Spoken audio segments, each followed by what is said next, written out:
Hello, my name is Mary Miele. I am a tutor, a teacher, a parent, and the founder of Evolved Education Company. We are a full service tutoring and advisement company for all of your educational solutions. On this podcast, we'll explore ideas, techniques, and resources that you can use to support your school-age child to conquer any learning issue. I'm so glad you're here. Mary, my daughter bombed her spelling test. Now she doesn't want to go to class. What do we do? I made this mistake. I enrolled this child in this school, and it is the worst possible experience. What do I do? Mary, my child spent 2 hours on their history homework, and I don't know what to do because this should not be happening. We started this SAT tutoring and we're just not getting the results that we want.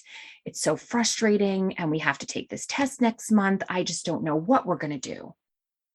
All of these are scenarios that I'm hearing right now from families, and I wanted to talk collectively around an idea on how you can handle a mistake, a misstep, an undesired result in your parenting of your school-age child.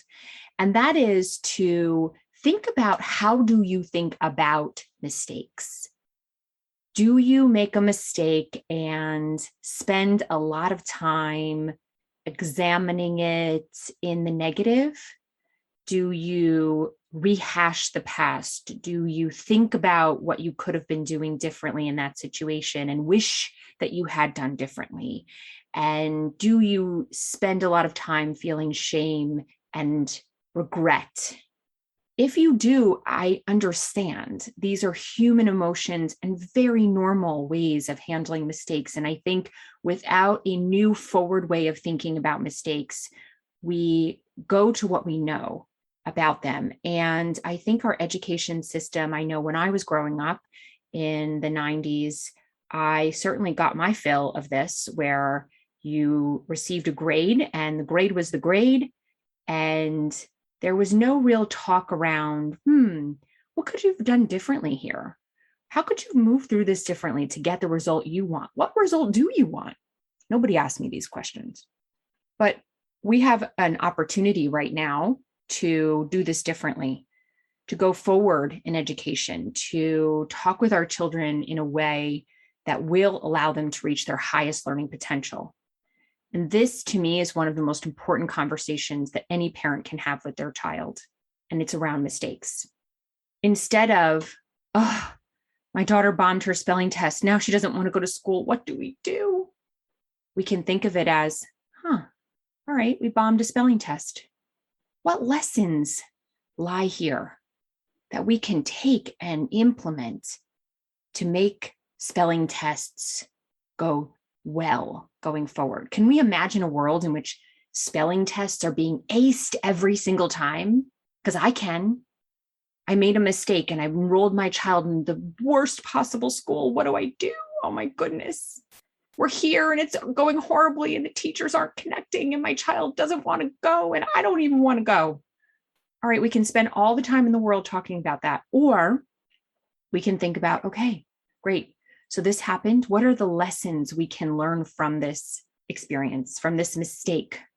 And when we start to shift the way we think about mistakes and shift the way we lead our kids through mistakes, we have the power to extract our highest learning potential, because we are taking a result that we don't like. We don't prefer a result of failing a spelling test or having our child in the wrong school, or having our child spend 2 hours on their homework assignment when they shouldn't be spending 2 hours on their homework assignment. When we examine the results we don't want in a way that allows us to learn, we can reach our highest learning potential. And I see it every day, because this is how we teach here at Evolved Education Company. And our teachers are working with children to show them the beauty of the mistakes that are happening, because there are teachers there. And we can point our children to those teachers and allow them to listen and gain tools, gain strategies, so that they can achieve any result they want in their learning life. So let's go a little deeper here. Let's go a little deeper into this. My child spent 2 hours on their history homework. This is unacceptable. You can't be spending 2 hours on history homework every night. All right, give them to me for half an hour, and I'm sure we can figure it out. And this is what we did. Show me what you're doing. Show me what's taking too long. I want to see you actually work through the task. Okay, I understand. So now I see.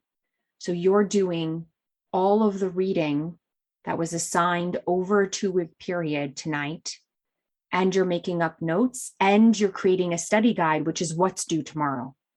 So it's taking you 2 hours because the assignment was intended to take 2 weeks, and you're doing it all in one night.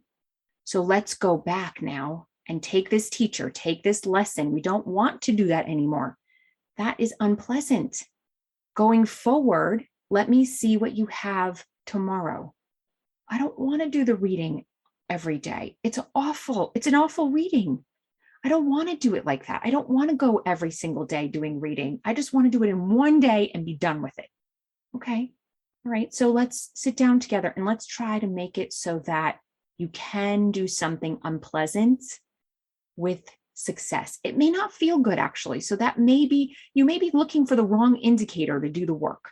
So we don't always do our learning work because it feels good.